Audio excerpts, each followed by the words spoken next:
ശരി ശ്രീ അൻവർ, ഞാൻ ഒന്നുകൂടി ആ കത്തിന്റെ വിശദാംശങ്ങളിലേക്ക് ഒന്ന് ചോദിച്ചോട്ടെ. താങ്കൾ ഈ പറയുന്ന ഇപ്പോൾ പി ശശിയുമായി ബന്ധപ്പെട്ട് പി ശശിയെ നേരത്തെ പാർട്ടിയിൽ നിന്ന് പുറത്താക്കിയത് സ്വഭാവ ദൂഷ്യത്തിനാണല്ലോ. അപ്പോൾ താങ്കൾ ഈ പരാതി പറയുന്നവരെ വീണ്ടും വിളിച്ചുകൊണ്ട് അതിന്മേലുള്ള കാര്യങ്ങൾ എവിടെ വരെ എത്തി എന്ന് പി ശശി വിളിച്ചു ചോദിക്കുന്നു, പിന്നെ ഫോൺ എടുക്കാതായി എന്ന് ഏതെങ്കിലും ഒരാൾ താങ്കളോട് പരാതിപ്പെടുകയായിരുന്നു. എങ്ങനെയാണ് ആ വിവരങ്ങൾ കിട്ടുന്നത്? അതുമായി ബന്ധപ്പെട്ടൊരു പരാതിയായിട്ട് അവർ അവതരിപ്പിക്കാനുള്ള സാധ്യത എത്രത്തോളമാണ്? ഏത് കാര്യമാണ് ഞാൻ കേട്ടില്ല, മൈൻഡ് എവിടെ പോയി?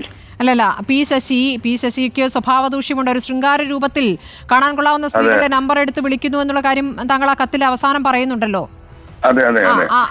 അതിൽ താങ്കളോട് അങ്ങനെ ഇങ്ങനെ മോശം അനുഭവം ഉണ്ടായതുകൊണ്ട് ഞങ്ങളിപ്പോൾ ഫോൺ എടുക്കാറേ ഇല്ല എന്ന് നേരിട്ട് പറഞ്ഞവരുണ്ടോ? അത് ആ പരാതിയിൽ ഉറച്ചുനിന്നുകൊണ്ട് അത് പുറത്തു പറയാൻ തയ്യാറായവരുണ്ടോ എന്നൊക്കെ ഉണ്ടല്ലോ.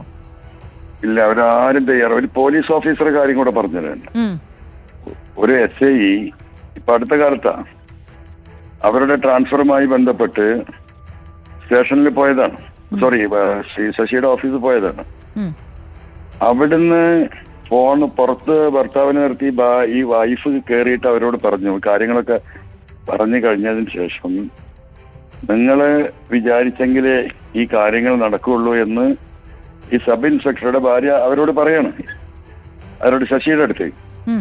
അപ്പൊ ശശി തിരിച്ചു പറഞ്ഞു, അത് ഞാൻ മാത്രം വിചാരിച്ചിട്ട് കാര്യമില്ല, ചില കാര്യങ്ങളൊക്കെ നിങ്ങളും വിചാരിക്കണം എന്ന്. ഈ സ്ത്രീ എടുത്ത്, ഈ സബ് ഇൻസ്പെക്ടറുടെ ഭാര്യ എടുത്ത്, ആ സ്ത്രീ അവിടെ വയലന്റ് ആയി. ഓഫീസിൽ നടന്ന സംഭവം. അല്ല, ആ സാക്ഷികളൊന്നും പറയില്ല. ആര് പറയാനാ? അപ്പൊ ഞാൻ അതിന് സൂചിപ്പിച്ച കാര്യം, അവരൊന്നും പ്രത്യക്ഷത്തിൽ വരുമോ? എന്തടിസ്ഥാനത്തിലാണ് വരിക? വരുമായിരുന്നു ഈ കാര്യങ്ങളൊക്കെ സത്യസന്ധമായി നടന്നിരുന്നെങ്കിൽ ഈ അന്വേഷണങ്ങൾ നടക്കുകയും കള്ളത്തരം ചെയ്ത് പോലീസ് ഓഫീസർമാരെ സസ്പെൻഡ് ചെയ്യുകയോ മാറ്റി നിർത്തുകയോ ഒക്കെ ചെയ്ത് സത്യസന്ധമായി SIT കേസ് അന്വേഷിക്കുകയാണെങ്കിൽ ഒരുപാട് ആളുകൾ രംഗത്ത് വരുമായിരുന്നു. തീർച്ചയായും. ശ്രീ അൻവർ, ഇതിനിടയ്ക്ക് ഒരു കാര്യം പറഞ്ഞോട്ടെ. ഇപ്പോൾ കോടിയേരിയുടെ പ്രതിമാനാച്ഛാദന ചടങ്ങിൽ പി ശശി പങ്കെടുക്കുന്നുണ്ട്. അദ്ദേഹത്തിന്റെ ദൃശ്യങ്ങൾ ഇപ്പോൾ തത്സമയം പ്രേക്ഷകർ കണ്ടുകൊണ്ടിരിക്കുകയാണ്. ഒരു പക്ഷേ താങ്കൾ കൊടുത്ത കത്തിനോട് അദ്ദേഹത്തിന്റെ പ്രതികരണം അവിടെ മാധ്യമങ്ങൾ തേടുന്നുണ്ട്. ഈ ഘട്ടത്തിൽ അദ്ദേഹം പ്രതികരിച്ചേക്കാം. അങ്ങനെയെങ്കിൽ ഒന്ന് ഇടയ്ക്കൊന്ന് ഇന്ററപ്റ്റ് ചെയ്യും. താങ്കൾ പറഞ്ഞോളൂ.